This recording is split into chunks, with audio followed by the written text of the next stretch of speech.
I was 18 years old when I got it. I belonged to a very conservative family, a Balochi family, where good daughters never say no to their parents. My father wanted me to get married, and all I said was, if that makes you happy, I'll say yes. And of course, it was never a happy marriage. Just about after 2 years of getting married, about 9 years ago, I met a car accident. Somehow my husband fell asleep and the car fell in the ditch. He managed to jump out, saved himself. I'm happy for him. But I stayed inside the car and I sustained a lot of injuries. The list is a bit long. Don't get scared. I'm perfectly fine now. Radius ulna of my right arm were fractured. The wrist was fractured. Shoulder bone and collarbone were fractured. My whole rib cage got fractured. And because of the rib cage injury, lungs and liver were badly injured. I couldn't breathe. I lost urinary bowel control. That's why I have to wear the bag wherever I go. But that injury that changed me and my life completely as a person and my perception towards living my life was the spine injury. 3 vertebrae of my backbone were completely crushed and I got paralyzed for the rest of my life. So this accident took place in a far-flung area in the outskirts of a very small province, Balochistan, where there was no first aid, no hospital, no ambulance. I was in the middle of nowhere in that toppled car. Many people came to rescue. They gave me CPR. They dragged me out of the car. And while they were dragging me out, I got the complete transection of my spinal cord. I finally ended up in a hospital where I stayed for 2.5 months.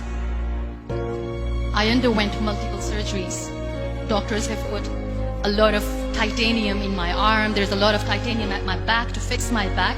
That's why people in Pakistan call me the Iron Lady of Pakistan.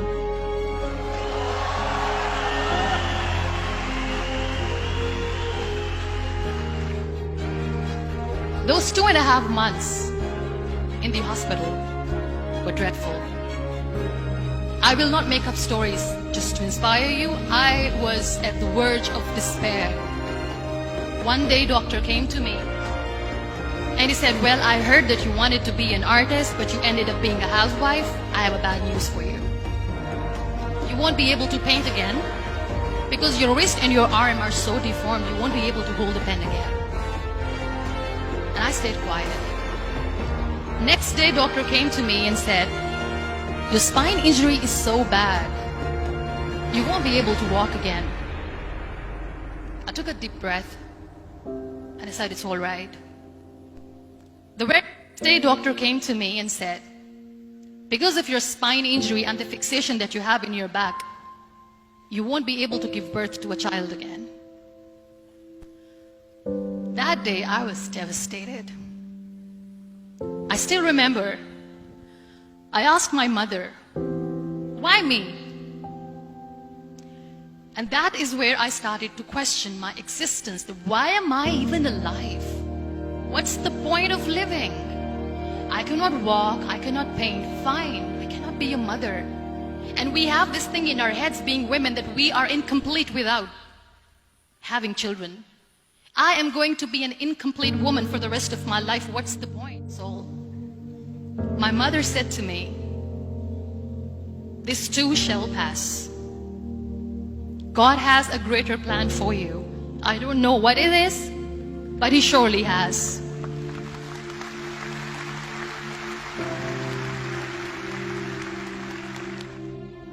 So what kept me going was, one day I asked my brothers, I know I have a deformed hand, but I'm tired of looking at these white walls in the hospital and wearing these white scrubs. I'm getting tired of this. I want to add more colors to my life. I want to do something. Bring me some colors, bring me some small canvas. I want to paint. So the very first painting I made was on my deathbed, where I painted for the very first time.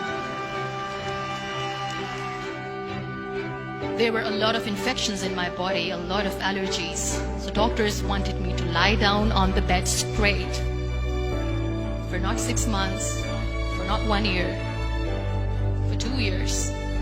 I was bedridden, confined in that one room, looking outside the window, listening to the birds chirping, and thinking maybe there will be a time when we'll be going out with the family and enjoying the nature.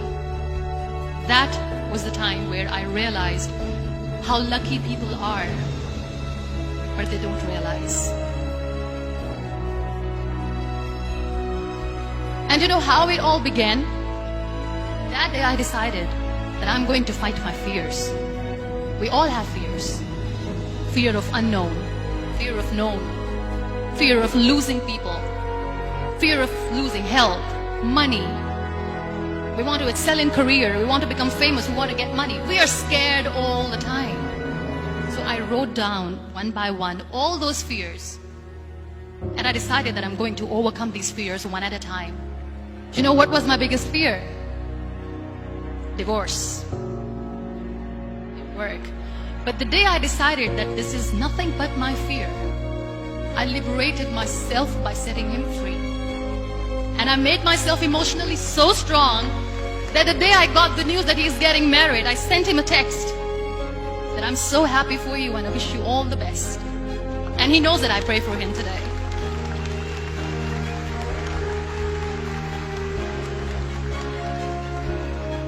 My biggest fear, number 2, was I won't be able to be a mother again.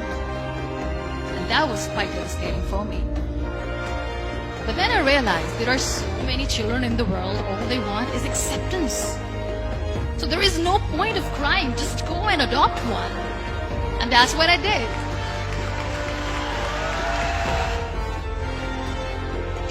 So when you accept yourself the way you are, the world recognizes you.